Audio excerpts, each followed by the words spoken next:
여러분 안녕하십니까. 만학도들을 위한 학력 인정 교육시설인 대전 예지중고등학교가 재단 파산으로 존폐 위기를 맞게 됐습니다. 재단 측은 파산과는 별개로 학교만은 살려달라고 요구하고 있지만 교육당국은 올해 신입생들이 졸업하는 2026년까지만 운영을 지원한다는 계획입니다. 교육공무원법 적용을 받지 않는 예지중고등학교 교원들의 고용 승계 여부도 풀어야 할 과제입니다. 이수복 기자의 보도입니다. 중고등학교를 졸업하지 못한 늦가기 성인 학생들을 위해 지난 1997년 문을 연 예지중고등학교. 27년 동안 5,800여 명의 만학도들에게 배움의 기회를 제공해온 이 학교가 문을 닫을 위기에 놓였습니다. 학교를 운영하는 예지재단이 법원으로부터 파산 선고를 받았기 때문입니다. 지난 2019년 파면된 해직교사 12명이 부당해고 결정을 받은 뒤 16억 원 상당의 임금을 받지 못했다며 법원에는 재단 파산 신청이 받아들여진 겁니다. 인사권에 관련된 거기 때문에 교육청이 관여를 할 수 없는 부분이다라고 얘기를 해서 결국은 그러면 파산 신청을 해서 결국 이 문제를 좀 풀어가야 되겠다. 재단 재산 정리를 위한 파산 관제인 선임 등 본격적인 파산 절차가 시작됐지만 문제는 재학 중인 570여 명의 만학도들입니다. 재단 측은 배움에 열정을 갖고 찾아오는 성인들을 위한 교육시설인 만큼 파산과 별개로 학교만은 존속시켜줄 것을 요구하고 있습니다. 이 학교가 폐교가 될 만큼의 우리가 사회적 기능이 없어졌는지에 대한 강한 아쉬움이 있습니다. 저희가 아니더라도 어느 더 좋은 운영할 수 있는 인수자께서 법인이 운영을 해주신다면. 하지만 대전시교육청은 장기적으로 시설 폐쇄를 고려하고 있습니다. 지난 2020년 학력인정시설인 대전시립중고등학교가 문을 여는 등 대체 시설이 마련돼 있기 때문입니다. 다만 올해 예지중고 신입생들이 졸업하는 오는 2026년 2월까지 학교 운영은 지원하겠다는 방침입니다. 학생들이 학업에 지장이 없도록 정상적인 시설 운영을 위해서 졸업할 때까지는 최선을 다할 생각입니다. 아울러 예지중고에서 근무 중인 교장과 교사 등 교원들의 경우 교육공무원법상 전부나 발령 등 고용승계 대상이 아니어서 이들의 거취에 대한 논의도 풀어야 할 과제로 남아 있습니다. TJB 이수복입니다. 특허청 상표특별사법경찰이 경기도 파주 일원에서 유명 브랜드 위조 선글라스와 패션 안경을 온라인에서 유통시킨 혐의로 43살 A씨 등 2명을 불구속 입건했습니다. 이들은 지난 2022년 10월부터 지난달 말까지 지 브랜드 유명 상표 위조 상품 선글라스를 정품인 것처럼 속여 온라인 쇼핑몰에서 정상가의 30에서 50% 가격으로 판매한 혐의를 받고 있습니다. 창표경찰은 정품과 성능 비교 분석을 위해 압수한 위조 상품들에 대한 기능 평가를 실시한 결과 위조 상품 4점 가운데 3점은 검사 도중 안경테가 파손돼 측정이 불가능할 정도로 내구성이 현저하게 떨어진 것으로 확인됐습니다. 친구에게 음주운전을 유도한 뒤 일부러 접촉사고를 내 수천만 원을 뜯어낸 일당이 구속 상태로 검찰에 넘겨졌습니다. 대전 중부경찰서는 지난달 10일 새벽 6시쯤 대전 중구의 한 사거리에서 음주운전하는 차량을 따라가 고의 사고를 낸 뒤 운전자에게 3천만 원가량을 뜯어낸 30대 A씨 등 2명을 구속 상태로 검찰에 송치했습니다. 경찰 조사 결과 이들은 A씨의 친구인 피해자가 돈이 많다는 사실을 알고 또 다른 공범들과 피해자와 함께 술을 마신 뒤 음주운전을 권유해 운전대를 잡게 한 것으로 드러났습니다. 어제 진행된 세종시 산울동의 한 아파트 무순위 청약 경쟁률이 4만 2천 대 1을 기록했습니다. 무순위 물량 2가구에 전국에서 8만 4천여 명이 청약을 한 건데요. 수억 원의 시세 차익이 기대되는 무순위 청약엔 이렇게 사람들이 몰리고 있지만 정작 세종 부동산 시장은 2년 넘게 꽁꽁 얼어붙어 있습니다. 김철진 기자입니다. 지난 3월 입주에 들어간 세종시 산울동의 아파트입니다. 최근 이 아파트의 전용 84제곱미터 2가구에 대한 무순위 청약이 실시됐는데 전국에서 8만 4천여 명이 몰렸습니다. 경쟁률은 4만 2천 대 1입니다. 분양가는 3년 전 가격인 4억 6천만 원대로 주변 아파트 시세와 비교해 최소 1, 2억 원가량의 시세 차익을 얻을 수 있다는 기대감으로 투자 수요가 쏠렸습니다. 이게 지금 로얄이나 나와 있는 물건들 두 개가 뭐 2년 보유 생각하신다고 하면 7억 중반대까지는 충분히 보실 수 있는. 올 상반기 세종에서 진행된 또 다른 무순위 청약에서도 수십만 대 1의 어마어마한 경쟁률을 기록했습니다. 시세보다 4, 5억 원가량 저렴한 분양가에 별다른 청약 자격 요건 제한도 없다 보니 너도 나도 지원한 겁니다. 최근 공사비 상승으로 고분양가 논란이 계속되며 평당 1,200~300만 원대 형성되어 있는 세종 무순위 청약 물량의 가격이 저렴해 보인 것도 인기 이유입니다. 세종시의 무순위 청약 열기는 뜨겁지만 정작 아파트 신규 분양 시장은 2년 6개월째 개점 휴업 상태입니다.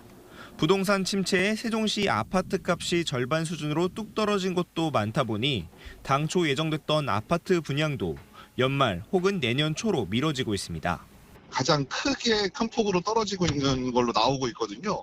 그러다 보니까 매매 시장의 상황이 분양 시장에도 좀 영향을 좀 강하게 미치고 있는 것 같아요. 세종시 아파트 매매 가격 지수도 지난해 11월부터 8개월 연속 하락세를 보이는 가운데 하반기 2천여 가구의 신규 입주가 예정돼 있어 부동산 시장 침체는 계속될 전망입니다. TJB 김철진입니다. 국민의힘 전당대회에서 한동훈 후보가 과반이 넘는 득표로 신임 당대표에 선출된 가운데 충청권에선 장동혁 의원이 최고위원에 당선됐습니다. 지난 총선을 앞두고 국민의힘 비대위에서 사무총장을 맡으며 친한동훈계로 분류되는 장 의원은 이번 최고위원 선거에서 최다 득표를 기록하며 김재원, 인유한, 김민전, 진종호 후보와 함께 지도부 입성에 성공했습니다. 대형 트럭과 화물차가 빠른 속도로 오가는 국도변을 매일 목숨을 걸고 걸어 다녀야 하는 청양의 한 마을 주민들 이야기, 지난해 10월 현장 리포트를 통해 전해드린 바 있는데요. 9개월가량 지나 다시 가봤더니 도로 곳곳에 과속 방지턱과 가드레일이 설치되는 등 작지만 긍정적인 변화가 생겼습니다. 조형준 기자가 현장을 다시 다녀왔습니다. 대형 화물차들이 줄지어 굉음을 내며 빠른 속도로 도로를 지나가고 어르신들은 마을의 하나뿐인 그 길 옆을 아슬아슬 걷습니다. 주민들은 최소한의 보호장치를 마련해달란 요구에도 바뀐 게 없다 말합니다. 노인 보호구역 그리고 여기가 이제 위험하니까 이게 방지턱도 해달라고 이렇게 몇 번 건의는 했는데 아직은 저기가 없구먼 거네. 무슨 답변이나 이런 게 없어요. 아직. 청양군 청양읍의 한 마을을 가로지르는 위험천만한 국도에 대한 TJB 보도 이후 9개월 만에 다시 찾은 마을. 도로변엔 튼튼한 가드레일이 만들어졌고 이전엔 없었던 LED 실시간 속도 표지판도 새로 생겼습니다. 어르신들이 자주 찾는 경로당 주변엔 2개의 과속 방지턱도 만들어져 차량들은 속도를 줄여 통행합니다. 특히 요즘처럼 이렇게 비가 많이 오거나 특히 야간에 눈에 잘 띄지 않는 하얀색 차선도 눈에 띌 수 있도록 모두 노란색으로 덧칠했습니다. 지난해 해당 마을 300m 구간이 노인보호구역으로 지정된 데 이어 지난달엔 청양군에서 예산 5천만 원을 들여 안전시설물 등을 설치한 겁니다. 지금은 방지턱이 있어가지고 속도를 많이 줄여가지고 노인이라든가 이제 노약자라든가 이런 분들이 길을 건너기가 아주 편리하게 됐어요. 청양군은 해당 구역에 대형 차량의 운행이 많은 만큼 교통약자인 어르신들을 보호하기 위해 빠르게 사업비를 확보해 준공했다고 설명했습니다. 통행 차량의 속도를 30km 이하로 저감시켜 운전자들의 시야 확보 및 시인성 확보로 통행하시는 어르신들의 안전을 확보하고자 이어 올해 안에 취약구역 8개소를 추가로 지정해 보호구역 정비 사업을 확대할 계획이라고 밝혔습니다. TJB 조형준입니다. 교육부의 자율형 공립고 2차 공모 결과 대전에서 5곳, 충남에선 1곳이 선정됐습니다. 대전에서 노은고와 대전고, 대전여고, 송촌고, 충남고가, 충남에선 논산여고가 선정돼 내년부터 자율형 공립고 2.0 사업을 통해 교육과정 혁신을 통한 미래교육 모델을 제시하게 됩니다. 자율형 공립고는 5년간 교육청으로부터 매년 2억 원씩 10억 원의 예산을 지원받게 되며 무학년제와 조기 입학, 조기 졸업 등 학사 운영 특례와 특목고 자사고 수준의 교육과정 자율성을 갖게 됩니다. LG에너지솔루션과 SK온 등 대전에 사업장을 둔 32개 기업들이 2차 전지 산업 기업 협의체를 구성했습니다. 협의체는 2차 전지 활성화를 위한 기업 지원 정책과 공동협업 기술 개발 등을 논의하고 정부와 대전시 등 기관들과 소통 창구 역할을 하게 됩니다. 대전시는 2차 전지 산업 특화 전략 및 중장기 로드맵을 마련하는 한편 기업 협의체들과 더불어 대표 기업 육성과 생태계 조기 정착을 위한 지원책을 마련한다는 계획입니다. 대전시가 전국 지자체 가운데 처음으로 50년 이상 된 근현대 건축물에 대한 전수조사를 실시했습니다. 대전의 역사를 품은 건축물 300여 곳이 문화유산으로 등록될 만한 가치가 높은 것으로 확인돼 체계적인 보존과 활용 방안 마련이 과제로 떠올랐습니다. 양정진 기자입니다. 1932년 충남도청 이전과 함께 지어진 충남도지사 관사촌. 지난 2012년 도청 이전으로 빈 공간이 된 이후 복합문화 공간인 테미오레로 다시 태어났습니다.